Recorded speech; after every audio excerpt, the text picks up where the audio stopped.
Hello दोस्तों, नमस्कार। मैं महेंद्र श्रीवास्तव, एक्सपर्ट महिंद्रा ICS अकादमी में आपका स्वागत करते हैं। आज हम आपको भारत के भूगोल के बारे में बताने जा रहे हैं, जिससे इससे भी बहुत प्रश्न आते हैं। भारत के भूगोल के बारे में इसके पूरी विस्तृत जानकारी देंगे। भारत के बारे में, जैसे भारत का प्राचीन नाम आर्यावर्त है और भारत को हिंदू और बौद्ध ग्रंथों में इसे जम्बू द्वीप कहा जाता है और इसका क्षेत्रफल 42,87,263 वर्ग किलोमीटर है और विश्व का ये 2.43% हिस्सा आता है। इसमें ये विश्व में 7वां स्थान आता है क्षेत्रफल के बाद की स्थिति में भारत का। पहले नंबर पर है रूस, दूसरा है कनाडा, तीसरा है USA और चौथा है चीन, पांचवा है ब्राजील और छठा है ऑस्ट्रेलिया और सातवां है भारत। आगे अक्षांशीय विस्तार 8 डिग्री 4 अक्षांश से 37 डिग्री 6 अक्षांश उत्तरी अक्षांश है। फिर देशांतरी विस्तार है 68 डिग्री 7 अक्षांश से देशांतर से 97 डिग्री 25 पूर्वी देशांतर है।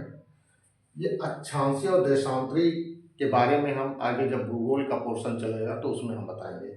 आगे उत्तर से दक्षिण की लंबाई जो है भारत की वो 32,014 यानी 3,214 किलोमीटर है और पूर्व से पश्चिम की चौड़ाई 2,933 किलोमीटर है।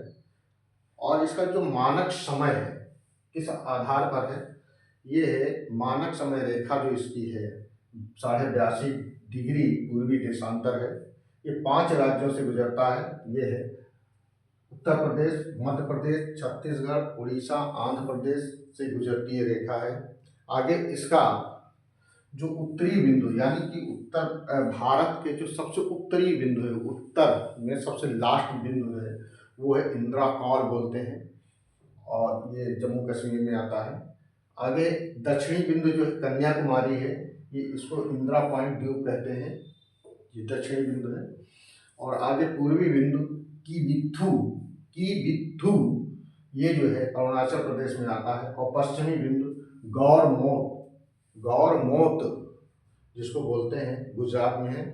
यानी कि चारों दिशाओं की जो लास्ट पॉइंट पे जो शहर है या जो भी है उसके बारे में हमने बताया। दोबारा फिर हम रिपीट के दे रहे हैं। भारत का उत्तरी बिंदु इंदिरा कॉल है और दक्षिणी बिंदु कन्याकुमारी में इंदिरा पॉइंट द्वीप है और पूर्वी बिंदु जो है किबिथू है, अरुणाचल प्रदेश में आता है और पश्चिमी बिंदु में गौरमोह जो गुजरात क्षेत्र राज्य में आता है। आगे हम इसके बारे में बढ़ते हुए चर्चा करेंगे। हमें लगता है आपको समझ में आया होगा। आज के बारे में सिर्फ इतनी ही, आगे बढ़ते हुए आपको बताएंगे। जय हिंद, जय भारत, नमस्कार।